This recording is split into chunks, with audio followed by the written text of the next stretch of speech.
Thanks అన్న. Interval నీ మీద కోపం వచ్చింది. పాప అంత కష్టపడి అమ్మాయి చేస్తే నువ్వు సడన్ గా మారిపోయి. వెరీ స్ట్రాంగ్ క్యారెక్టర్ అమ్మాయి కూడా, వెరీ వెల్ రిటర్న్. ఇది చాలా చాలా రోజులు, వీక్స్, మంత్స్ ఉంటుందేమో నాకు తెలిసి ఫిల్మ్. అండ్ నాకు అజయ్ చెప్పాడు, సంతోష్ వాజ్ లైక్ మధ్యలో సినిమా యాజ్ యూజువల్ అందరూ ఒక సినిమా రిలీజ్ అయినా ఇది కొంచెం చేయాలి, ఓ డాన్స్ పెట్టాలి అది అంటే, సంతోష్ వాజ్ వెరీ అటమెంట్ లైక్ లేదు మన ఇలా అనుకున్నాం, this is what the film is, ఇది మనం నమ్మాం, అలాగే చేయాలని you fat it. It's very good, very అంటే లేకపోతే ప్రతిసారి అందరూ కన్ఫ్యూజ్ అవుతాం మధ్యలో. దట్స్ వెరీ అంటే ఎక్స్పీరియన్స్ వాళ్ళు తప్ప మామూలుగా చేయలేరు. సో అది అంత స్ట్రాంగ్ ఉండడం చాలా కష్టం. సో నువ్వు ఎలా మనం ఇది నమ్మావు ఇదే చేయాలని ఎందుకు అంత స్ట్రాంగ్గా ఎలా నమ్మావు? అంటే ఈరోజు ఎఫర్ట్ మ్యాటర్స్ అన్న, ఆడియన్స్ డిజర్వ్స్ ఆర్ బెస్ట్ అంటే వెరీ క్లియర్ అన్న. అంటే ఇంటెంట్ కరెక్ట్గా ఉండాలని నా నమ్మకం అన్న. అంటే యాక్చువల్గా జడ్జ్మెంట్ అనేది మన చేతిలో ఉండదు కదా. నాకైతే అసలు నాకు జడ్జ్మెంట్ ఉందో లేదో నాకు ఇప్పుడు, కానీ నా దగ్గర ఇంటెంట్ మాత్రం క్లియర్గా ఉందన్న. ఇంటెంట్ ఏంటంటే ఫస్ట్ నుంచి ఈ సినిమా చేసినప్పుడు మీరు అన్నట్టు ఈ కథ, ఈ క్యారెక్టర్లు, ఈ పాత్రలు ఒక 20 years నా ఆడియన్స్తో ట్రావెల్ చేయాలి, వాళ్ళతో ఉండాలి అనేది నా ఇంటెంట్ అన్న. సో ఆ ఇంటెంట్ తాలూకు ఆనెస్టీ సినిమాలో కనపడాలని నా కోరిక.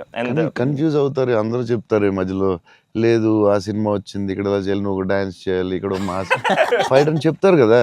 మరి ఎందుకు అంత స్ట్రాంగ్ ఎలా ఉన్నావు? నీకున్న ఎక్స్పీరియన్స్కి ఆ లెవెల్ రావాలంటే చాలా ఎక్స్పీరియన్స్ కావాలి. బట్ ఆ fight is not joke. Ajay చెప్పగానే నేను ఫుల్ ఇంప్రెస్డ్ నీ మీద అసలు.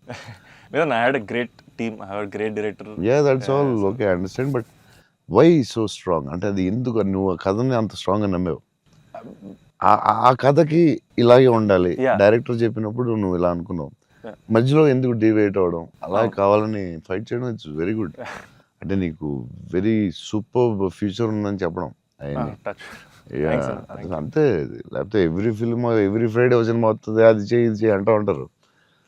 It's very good. అంటే డైరెక్టర్ చాలా హెల్ప్ అవుద్ది అలా చేయడం వల్ల. ఇక్కడ అందరూ పాపం వాళ్ళు డిస్టర్బ్ చేస్తూ ఉంటారు. ఆనెస్టీ అనేది ఎక్కడ మిస్ అవుద్ది అనేది మా ఫస్ట్ నుంచి ఇంటెన్షన్. ఎందుకంటే ఎఫర్ట్ ఆనెస్టీ మాత్రమే నా చేతుల్లో ఉంది, మిగతాది ఏది నా చేతుల్లో లేదు. సో ఇది మాత్రం కరెక్ట్ గా చేద్దాం అనేది ఇంటెన్షన్ అని అంతే. డైరెక్టర్స్ కా సపోర్ట్ ఇవ్వడం వల్లే దే కెన్ డూ. ఇప్పుడు లాస్ట్ క్లైమాక్స్ షాట్ చాలా రకాలుగా చేయొచ్చు, అంత బ్యూటిఫుల్ గా, అంత సింపుల్ గా గ్రేట్ ఎమోషన్ చెప్పడం, దాన్ని చాలా డ్రమటైజ్ చేయొచ్చు.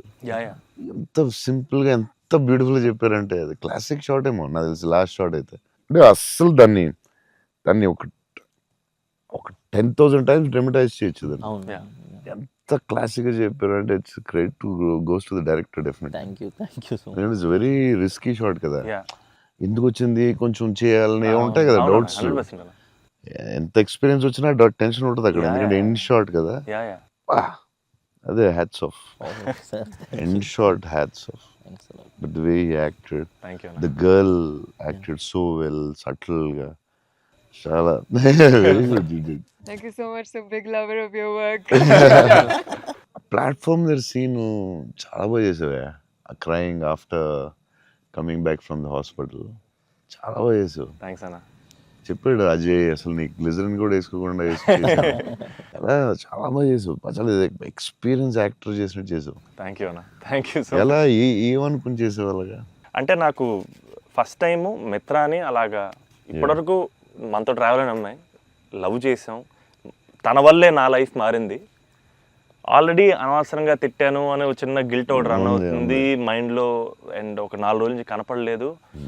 ఫోన్ రావడం హాస్పిటల్కి పరిగెట్టాను. హాస్పిటల్ బెడ్ మీద లిటరల్గా నా లైఫ్ ఆ ఐసీయూలో ఆ బెడ్ మీద పడుకున్నప్పుడు, సార్ ఇక్కడ నుంచి చిన్న పిల్లోడు ఏడ్చినట్టు ఏడవాలి సార్. అసలు అది యాక్చువల్గా డైరెక్టర్ చెప్పండి, చిన్న పిల్లోడు అసలు నాకు అది ఒక బార్ వద్దు సార్, మీరు అందంగా ఏడవద్దు సార్, చిన్న పిల్లోడు ఏడ్చినట్టు ఏడవాలి. ఒక షాట్ చేసాం ఫస్ట్, తన మిగతా అంతా ఓకే కానీ సార్ డోర్ మీరు హీరోలో ఓపెన్ చేశారు సార్, హీరోలో డోర్ ఓపెన్ చేశారు అన్నాడు.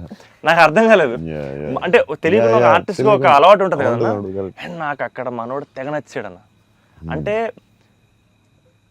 ఆ డోర్ ఓపెన్ చేయడంలో కూడా ఒక చిన్న డీటెయిలింగ్ తను పట్టుకున్నాడు. I thought I was very proud of him that somewhere that's what. I think ఆ scene, I think because I have a great co actor, I have a great director, it became easy for me అన్న.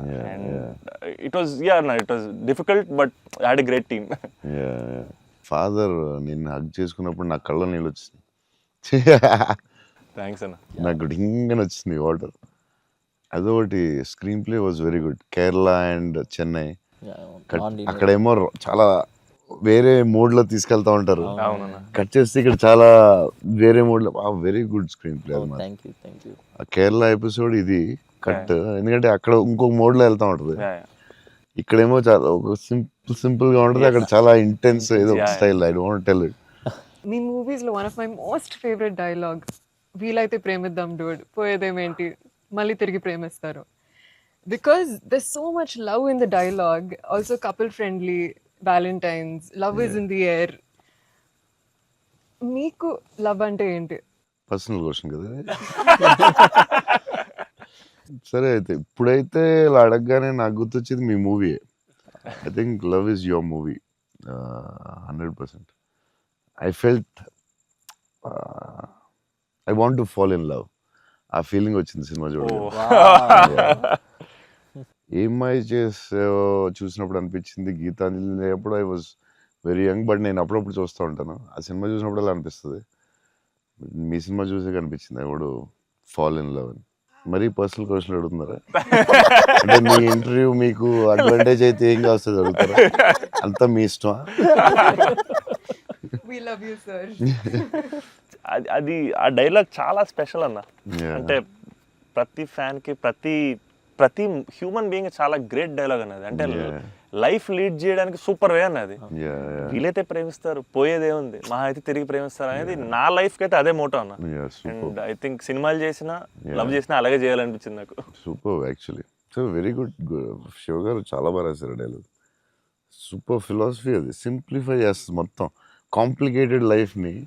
So simple గా రాశారు ఆయన, entertaining గా రాశారు, చాలా serious గా కాకుండా చాలా బాగా రాశారు. నాకు కూడా one of the favourite dialogues అది ఉంటుంది.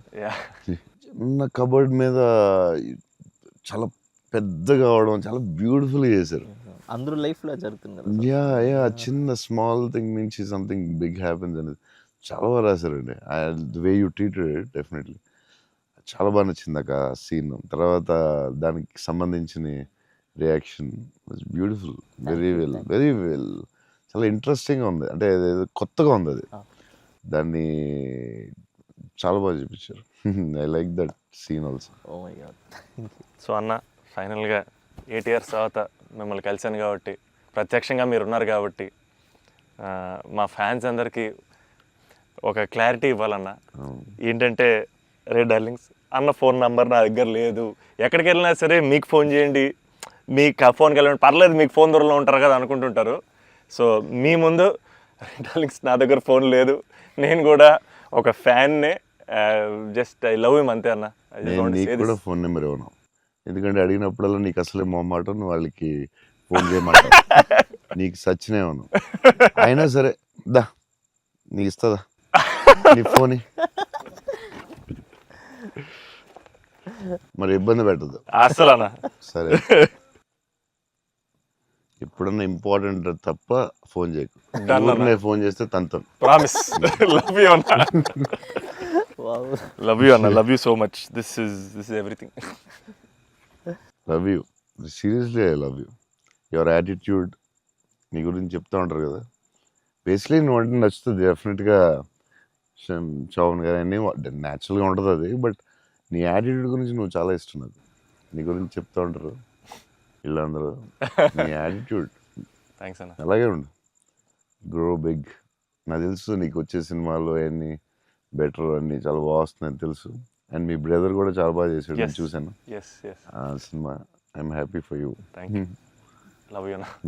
సో సినిమా చూడగానే నాకు ఒకటే అనిపించింది, అంటే బేసిక్లీ నీ మీద emotion on the film whatever, ఒక హగ్ ఇస్తావా అన్న? All the best man. Thank you అన్న. Thank you so much. Thank you. All the best for everything. All the best.